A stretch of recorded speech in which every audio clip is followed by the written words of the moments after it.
So for the sake of time, I'm going to continue, and those who are going to miss this part, then they will get them as we share the recording. Let us continue to vet.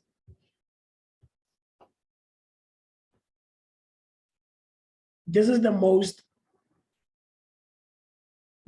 complicated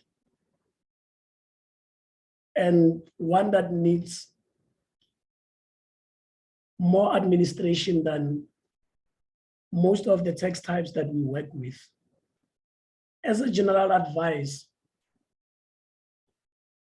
do not register for VAT unless you are required to do so.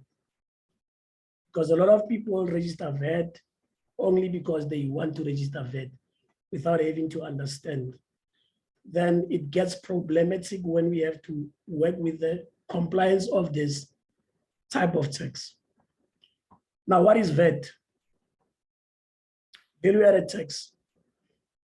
It's an indirect tax on the consumption of goods and services in the economy. Now, the business will charge VAT on the supplies of goods and services that it makes, and on the importation of goods and on imported services. But this is subject to certain conditions. Not only does it charge VAT, but it will be also entitled to deduct VAT that is charged on it by other companies. Then it is required to pay the difference between the VAT that it has charged and the VAT that it has been charged, or the VAT charged by it and the VAT charged to it. Then it must claim a VAT refund where the VAT that was charged against it exceeds the VAT that was charged by it. And who is it for? We have two types of groups who can register for VAT. The compulsory, those who is compulsory for them to register, and those who can register voluntarily. Now, if you are going to make taxable supplies, or you're expecting to make taxable supplies in excess of 1 million in any 12-month period, it is compulsory for you to register for VAT. Meaning, if everything that you sell from your business exceeds 1 million rand, or you are expecting it to exceed 1 million rand within the next 12 months, then it is compulsory for you to register for VAT and start charging VAT on the people that you sell to. But if you are not making 1 million, you can still register for VAT voluntarily. And the conditions of registrations are listed in a regulation. And if one of your questions is, what are these conditions, then we will be gladly answer that, either through this webinar or at the end, if we run out of time. A person who's registered for VAT, we call that person a registered VAT vendor. And before I continue on who is it for, before I move on from this one, like I said, do not register for VAT unless it is compulsory for you, or unless you fully understand the administration that goes with this tax type. Because a lot of people compromises their compliance status because they have registered for this tax type, and afterwards it becomes difficult for them to manage it. When should it be paid and how should it be paid? Now, a company must register, a company must submit its VAT 201 tax returns bi-annually, bi-monthly, semi-annually, or annually. This depends on the size and the nature of your business. But most commonly for private companies at your scale, the period is bi-monthly. What does this mean? It means you need to submit a return every second month. I've put an example there. Let's say your period or your 2 months is January, February. The other one will be March, April, May, June, etc.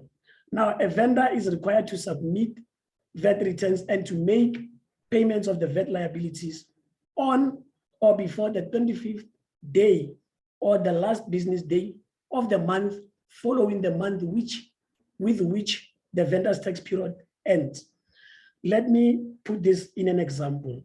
If your period is January to February, that is the 2 months, you are obligated to file latest by the 25th of March, because March is the what? Is the month after the last month in your period, meaning the month after February. If your period is period 4, which is March to April, then you are required to file by the 25th of May. Currently, we are in June. So if your period is May, June, it means by the 25th of July, you are supposed to file for May to June for the VAT.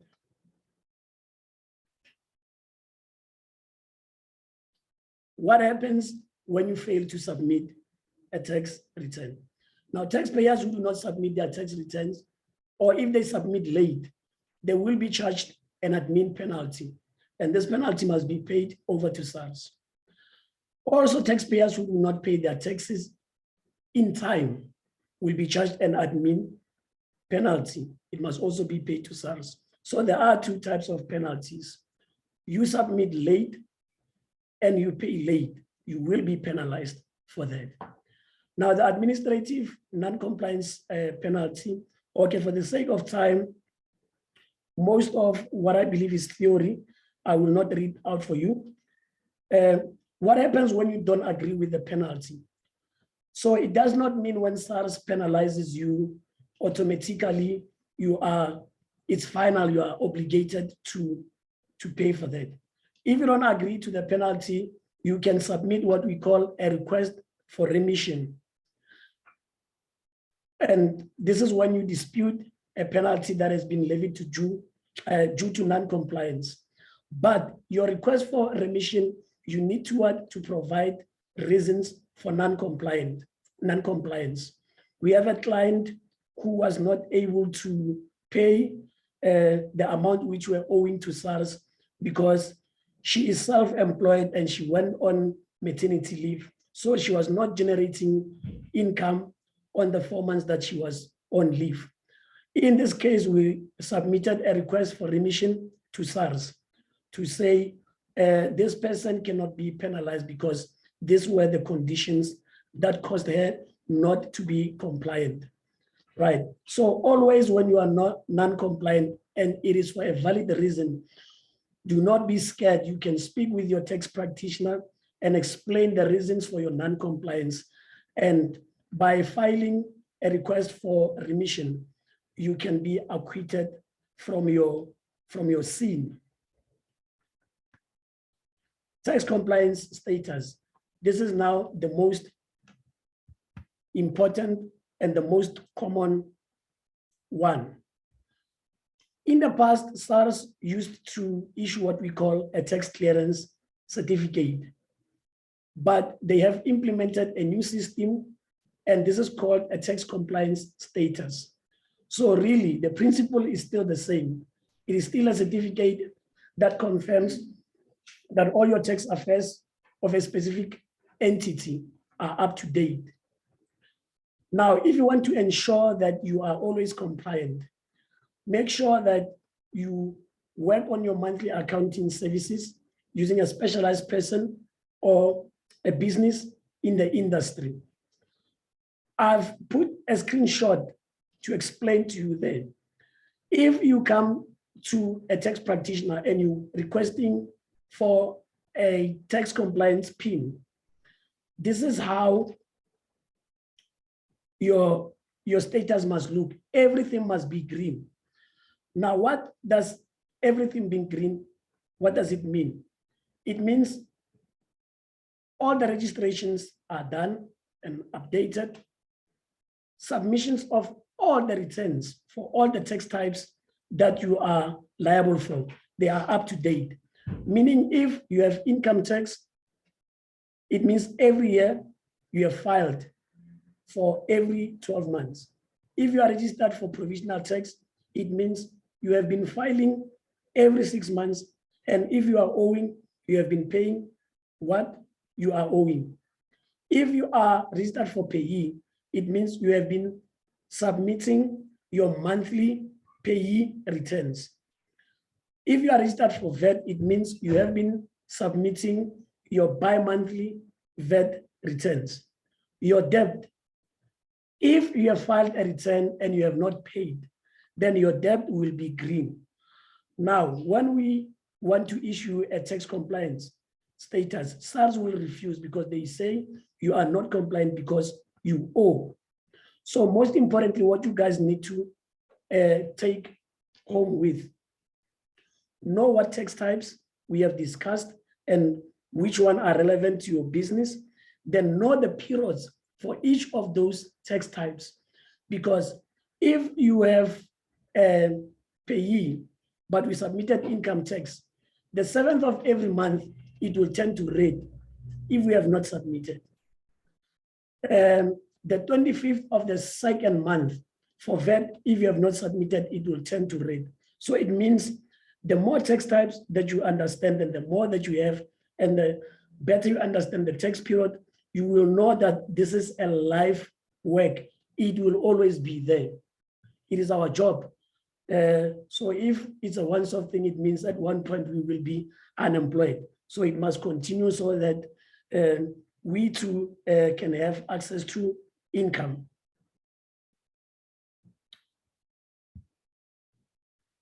Then minimizing your tax liability. We are in business to maximize profits so that we can maximize our wealth. And as much as it is helpful to contribute to the taxes, we all want to have a few rands in our pockets.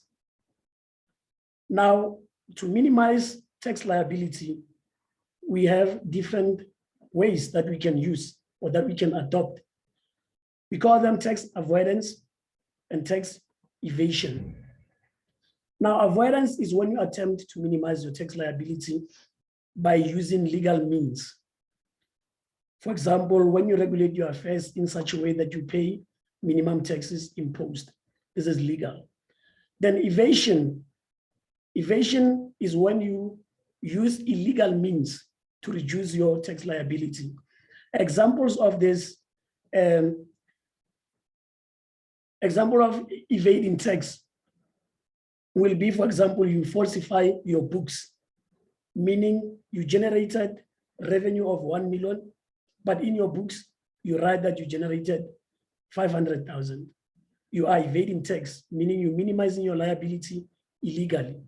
Suppression of income, or I've stated this example now. Overstatement of allowable expenses. Now, on the expenses that you need to claim, you overstate by putting bigger numbers. You are evading tax by doing that. It is illegal. Or fraudulent non-disclosure of income. You have one business, and then you start the second business, then you only declare income for the first business, but you have to disclose that you have other means of income we call side hustles, for example. So every time when you submit your taxes, be transparent to your tax practitioner about all your forms of or different forms of income.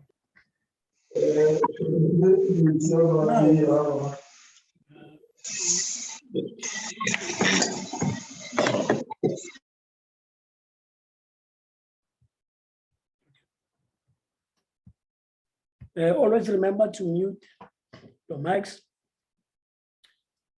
Now, we have different taxpayers who are taxed differently under the Tax Act. Natural persons have their own sliding scale or the rates which are being used to tax them. Trusts, companies and close corporations, small business corporations, personal service providers. So SARS recognizes different organizations as, and they tax them differently.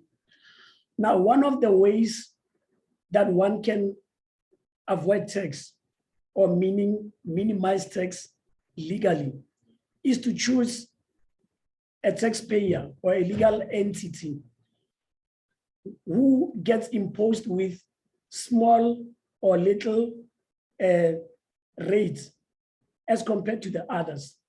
In the example that we are looking at, we see that companies will pay 27% of their taxable income to tax.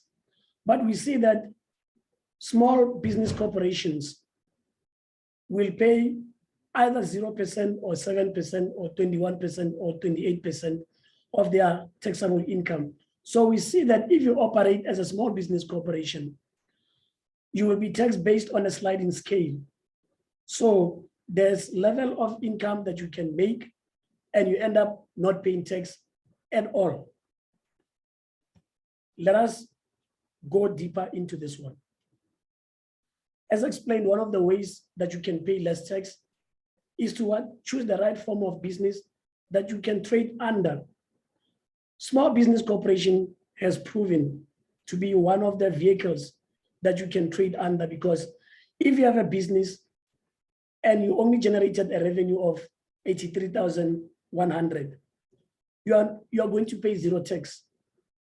If you made between 83,000 and 365, then you can pay only about 7%. I have done works for most of the clients who were making huge amounts, but which were less than 1 million, who got away without paying tax because we have registered them as small business corporations. Right. Below there, I've put the requirements that one must meet to be a small business corporation. For example, if you are a company, you can qualify to register as a small business corporation. And that is one of the ways that will help you to minimize tax. In the past, I've had a customer who came and they only generated an income of 10,000. Then they took 28% of that 2,800. Then they filed for tax because they did not understand that if they registered on e-filing as small business corporation, then they wouldn't have paid any tax on that 10,000.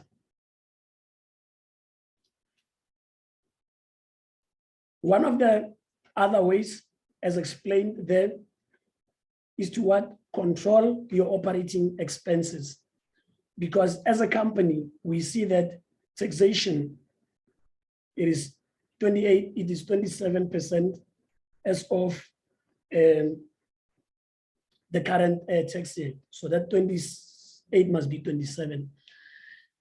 One of the ways to minimize your tax liability is to increase your expenses which are deductible for taxes, meaning that every expense that you incur to operate your business, you can maximize that, because when you do that, you are reducing the profit that is due or that is going to be taxable for, that is going to be subject to taxes.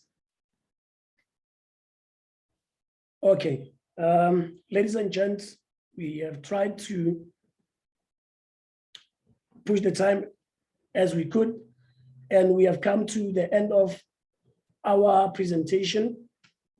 And we have put our contact details there, our office address, and as we have stated at the beginning of this presentation, we have said, when you shake your hands with us, this is a symbol that we are saying yes to wealth creation, and we are agreeing that together we can. We are going to be away for 5 minutes, where my team will provide me with the questions that you guys have been sending, Then we are going to pick randomly on those questions. Then I'm going to focus the next, it will be 15 minutes to answer those questions.